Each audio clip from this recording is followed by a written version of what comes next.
Oh my God. Oh, my African brothers. See, I can never beef with my African brothers. Y'all too funny, man. My African brothers is funny, man. I be dying, especially my Nigerian brothers. Not Nigerian brothers. See, I ain't gonna lie. See, they be talking about this whole FBA thing versus the Africans. And don't get me wrong, Black American culture needs to be protected, right? There needs to be some level of gatekeeping. Because the Nigerian brothers, y'all be thinking y'all slick. You know what I'm saying? You be sliding up on the ladies, doing all the extra tricking, buying them everything that they want. You feel me?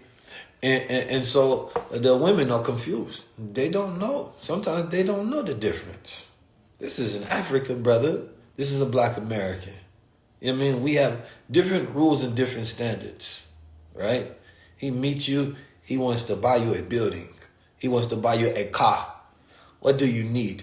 And now you're judging the Black American brother by the same thing. No, we not doing it. That brother's Niger. You know what I'm saying? He's different. He's from the Niger nation.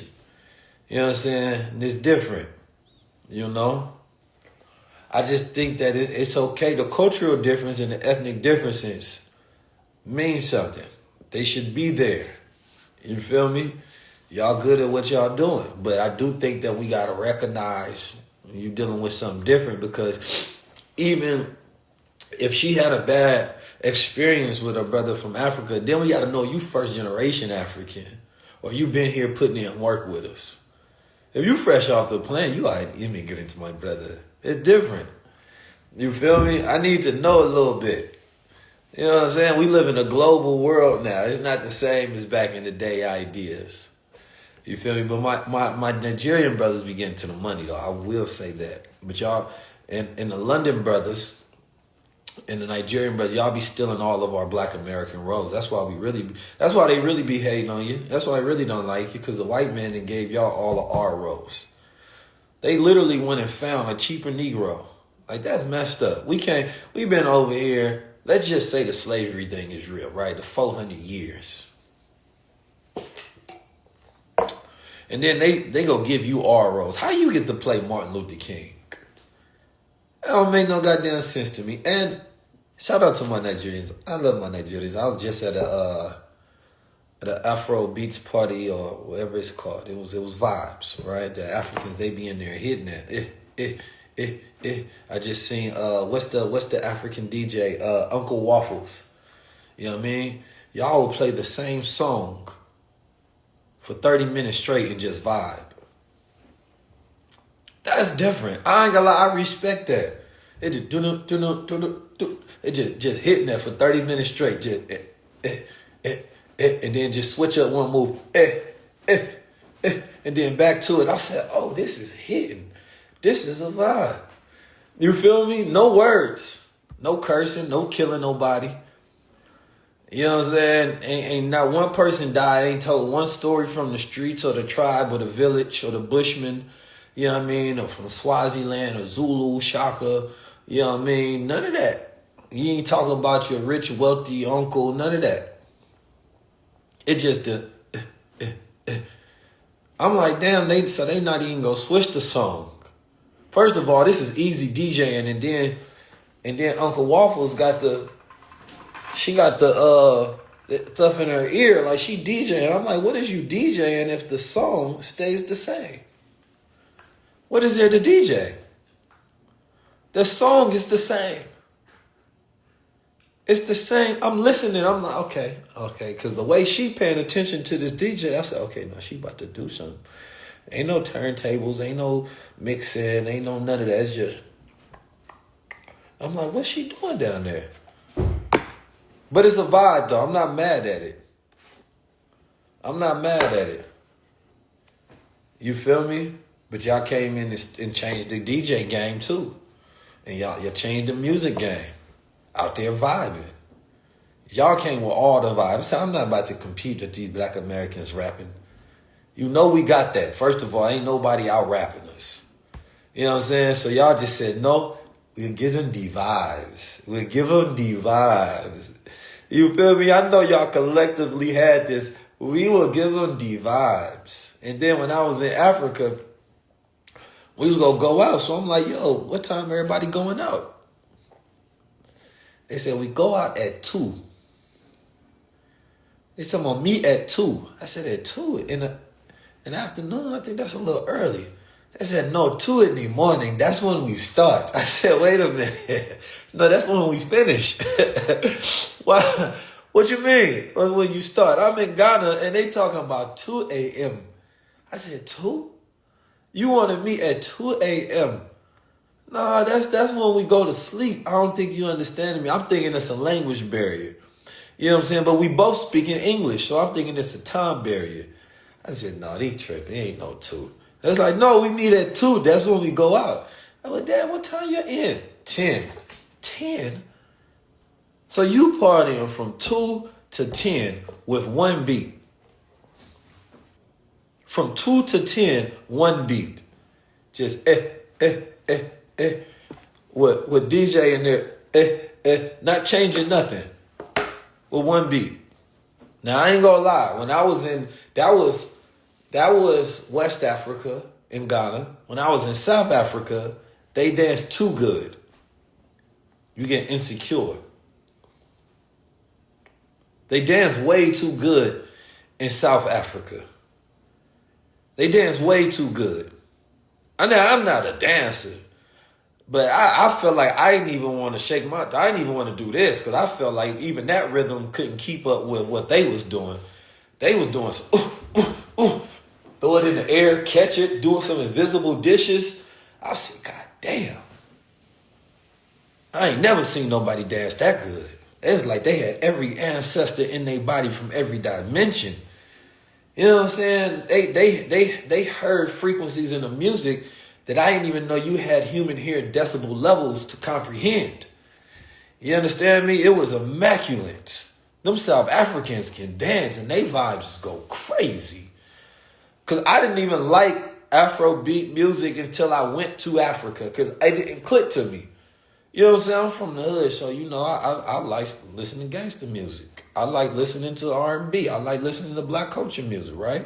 And we got terrible music because we talk about killing you and they talk about loving you. Don't get me wrong. The South African songs be talking about sex. You just don't know. It's like our oldies but goodies. They was talking wild, but you don't know. Whole time he just talking about having sex with a girl, but it feel like a feel good song. You know what I'm saying? When you slow it down and you play it back, I just want to, you know what I'm saying? You're like, oh, snap. I didn't know that's what he was saying. Then he got the nerve to just repeat it over and over and over and over. I want to have sex with you, then leave you and never come back. But he makes it sound so good. He do a laugh at the end. You know? You feel me? So I ain't gonna lie, you South Africans, the West Africans, man, they got the music game sold up because they came with the vibes. They came with the vibes. They be confusing me. It's better to not know the language. Just go with the vibes. Because that's all they got. But starting for 2 in the morning, y'all need to stop doing that. Y'all need to get y'all some sleep. I was up late last night. You feel me? And I ain't even want to be up that late. I'm working and stuff. Couldn't go to sleep. Brain restless. So I just decided to use that time. But to be up from 2 to 10 dancing. So, first of all, when we was in slavery, this is what y'all was doing. When we was in slavery, y'all was up from 2 to 10 dancing. See, this is why the whole FBA Black American thing is going on. Because we know y'all was vibing. Y'all had the drum. When I was in Ghana, they had the drum. Them boys was good. And it got me thinking, it's 3 in the morning. I just started thinking, oh, shit, this is what they was doing when we was in the fields. They was having a goddamn party. We couldn't even sleep. Master telling us to get our ass back out in the field. Y'all in there kicking it. Y'all was in the field 2 to 10 dancing to one beat while we was getting beat in the fields from 2 to 10. It's different. I wonder why our music's so violent. We want to kill everybody. We've been working. The whole time y'all got a different lifestyle. Y'all been dancing. Working, dancing. It's not the same. You got the nerve to wonder why it's so much tension. You come over here trying to give our women the best lifestyle. God, I will buy you a car, a goat. I will buy you a building, a car. What do you want? You're too friendly. All you Nigerians with all this money, you're too friendly. You know, you wonder why. Then you take all our acting roles. You know what I mean? And wonder why black men be like, ain't this some shit? When we get free, then y'all want to come over. And then when we want to work, y'all take our jobs.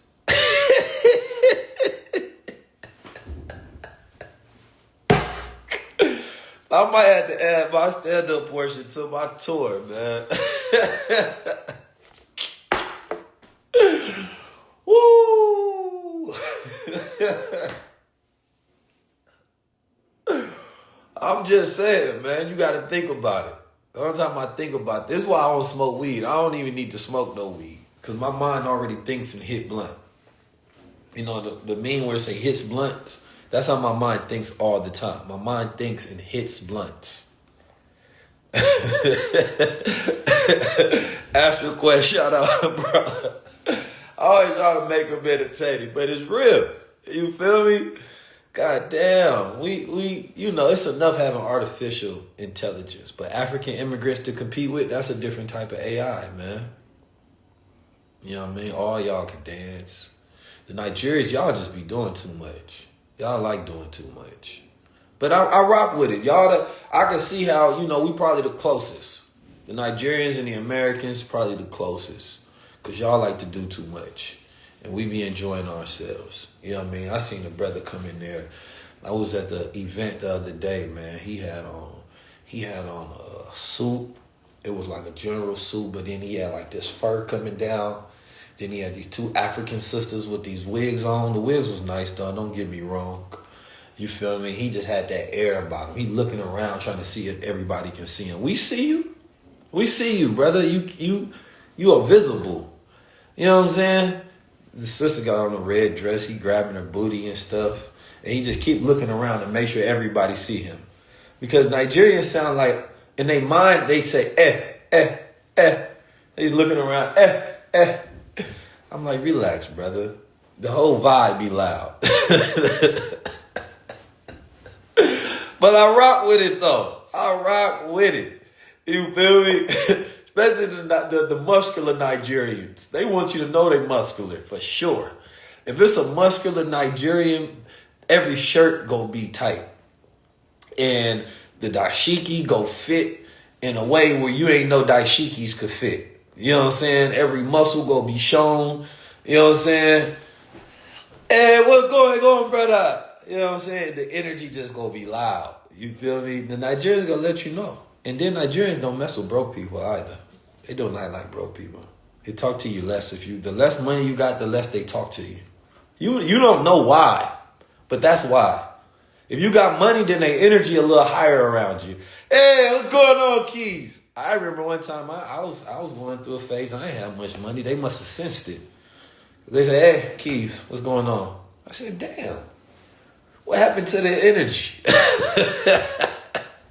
I said, he must know I'm going through some financial troubles at this time. You know what I'm saying? The Nigerians got a wealth meter. They know wealthy. In his mind, I heard it say, You know what I'm saying?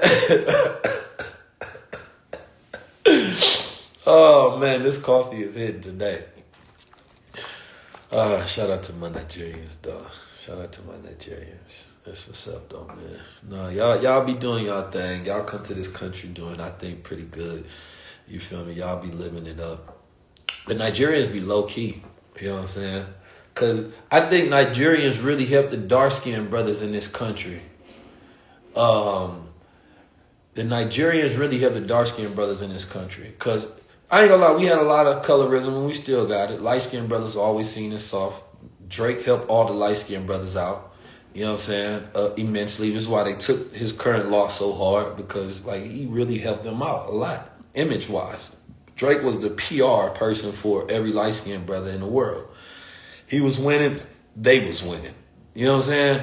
And the Nigerians helped all the dark-skinned brothers, because all the dark-skinned brothers were seen as like, you know what I mean, rough and crazy. And just because you dark-skinned, they all thought they was tough. You know what I'm saying? So and you know, sometimes the women would hate on the dark-skinned brothers. But then the Nigerian brothers, they came in with so much confidence, they ain't want to hear none of that. They cut through all the colorism. Well, you don't like me? They looking down at you. I've seen the Nigerian brothers pull baddies. I'm like, damn, when them kind of nappy head brothers start pulling those. And then I got a little closer and I hear the accent. I will buy you a car. I said, he ain't even had no car money. He's just promising stuff. But that helped the dark-skinned relations in this country, the Nigerian presence, right? They gave a different brand to the Nigerians. And yes, if they came to this country, obviously they had to have some money. You feel me? The type of money they be gotten is different though, because you know, when we got a rich relative, that mean they got like a Benz or something, or they had a nice Cadillac or something, or a nice apartment. We didn't really have rich relatives. They just had something nice that we didn't have, right? They had another 200 square feet in their apartment, so we felt like they was rich. They had cable when we just had regular TV, so they was the rich. But Nigerians, when they got rich relatives, no, they billionaires. They own oil fields. You know what I'm saying? They own a emerald mine and rubies. You know what I'm saying? Diamonds. They got real rich relatives. You feel me? It's different. So you got to understand the confidence that they come with, the arrogance, the ego that they coming out here. They look at even if they ain't got it, they look at everybody as broke. You know what I mean? And they hustlers. They go get it. I respect it for sure. You know what I mean? And the Igbo, man, want everybody else. The Igbo tribe, any other black man that they see that is respectable or confident or strong, they want you to be a part of their tribe. Hey, you done your DNA? You Igbo, huh? They give you that look. You Igbo, huh? Yeah. You like me, I like you. Yeah, I'm just like you. You just like me. They do the same thing everywhere you go. Only the Igbo tribe do that. They'll not let a strong black man be from nowhere else. Nah, you tell them you from somewhere else. Hey, nah, dear, I'm from Sudan. Nah, do it again. You're Igbo. What percentage? Which one you take? They'll let you be from nowhere else but the Igbo tribe. They got to claim everybody that's somebody, you feel me, of the culture. I respect it, though. I respect it. It's smart. It's smart. You patting the numbers. You know what I'm saying? So then they can take credit for your accomplishments, too. Oh, yeah, he's Igbo. Of course he does that. That's a different type of ego right there. That's a different type of ego. You know what I'm saying? But it's a lot to learn. Ghana, when I went to Ghana, that's where I felt the safest I've ever felt in my life. Because coming from America, I'm going to tell y'all something. I seen something out there that I never thought I would see in a million years. In a million years. Right? So I'm out there and there's this brother named Black. Now he's really dark skinned. So the irony is not lost. But he was the brother that was connecting us everywhere we went. Whatever we need, we call Black. You need a car, you need military, you need an elephant. Black is a person that can connect you. He makes sure everything was arranged. Right? Now, I'm going to not say all of the names for this story's sake. But Black, I walked in and this friendly African brother, he's getting hemmed up by the police. And I'm like, yo, what the hell going on? You feel me? And he's like aggressive at them to the point where he spits on one of them. I said, oh, like I'm about to get in. I see him as the homie. So, you know, I got a loyalty complex. Like I want to go help him. I'm walking over. Then I started thinking, damn, what's the law out here? You know what I mean? You know, you about to go do something, but then his blunt moment hit you like, wait a minute, what's the law? Before I go try to insert all this American loyalty crap, I had to think about whether I'd be arrested and locked up forever. I don't want to be arrested abroad. So I just observed. I said, let me just do a close observation. Let me just insert myself very close. See how this thing plays out. So he got a character witness. But anyway, the army comes in, the cops is there, and he's like, no. So the owner of the hotel comes down. He's like, what the hell are you guys doing in here? What are you doing? He's angry. He's pissed off. Now, this brother has been very nice, very warm, very welcoming since the day we got there. I never seen him out of character or anything. He's been the most friendly, peaceful, jovial character, just smooth all around. So this was the first moment I seen him out of character, right? And he tells all of them, come to the cafeteria. So he walked them to the cafeteria. He told them to come to the cafeteria. So they come in the cafeteria with blacks, the police. Now it's the military. Now he's always with the military. When we drive around, it's the military. The military are for hire out there, right? So if you got a little money, you gonna hire some military, right? The same way you can call an Uber, you can call a military man. It's cold. I love it out there. Money gets you some real power out there. So we sitting inside the cafeteria, and he's yelling at them.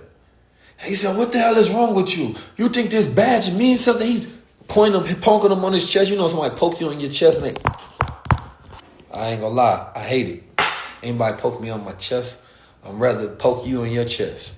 You know what I'm saying? It's a problem. Don't touch me while you're talking. I don't like people who do that because there's no point, right? I can see your hand movement. I can hear you.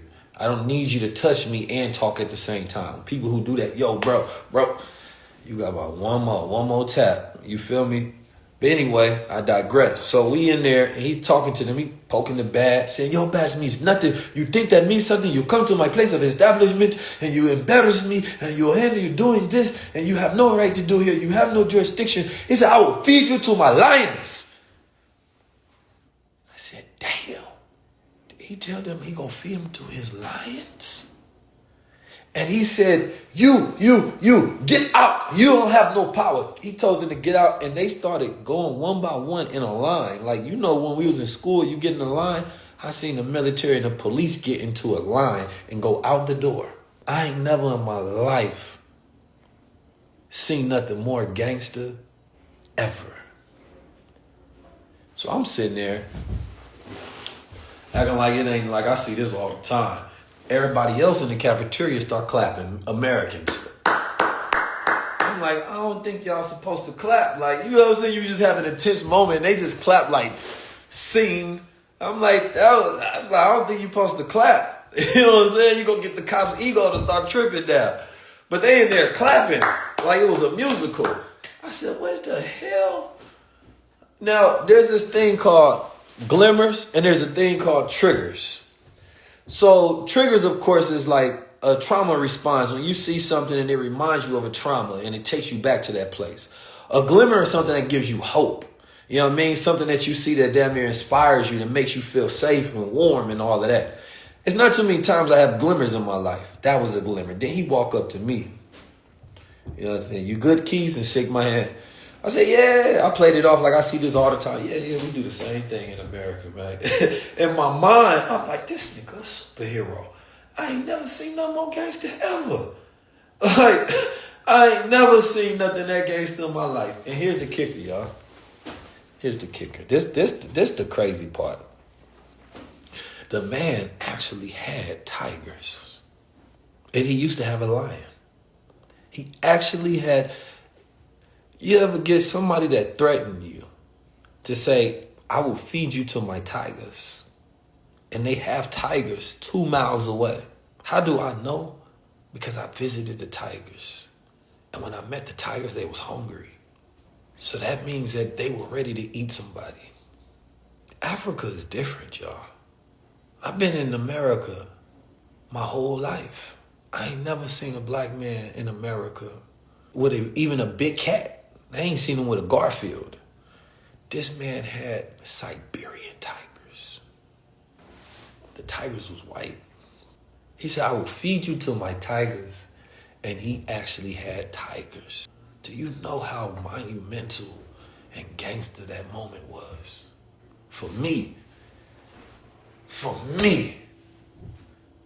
man, I got so inspired. It's not too many moments that inspire me like that. It's like I heard music in the background. Dun-dun, dun-dun. Like at that moment, it felt free. You know, like you could have played the national anthem and I would have put my hand over my heart at that moment. It just felt like freedom. You know what I'm saying? That's what it felt like. I said, God damn, I know what it's like to be a white man. That's crazy. It was glorious. It was glorious. I had never experienced nothing like that in my life. Magnificent. Wow. 10 out of 10 experience. I didn't need to do anything else after that. I could have just went home. You know what I mean? I could have just went home and just relaxed and left. I didn't want to leave. That was one of the greatest moments of my life that I would cherish forever. Because sometimes you got to travel just to collect stories. So, shout out to my African brothers. Shout out to my African brothers.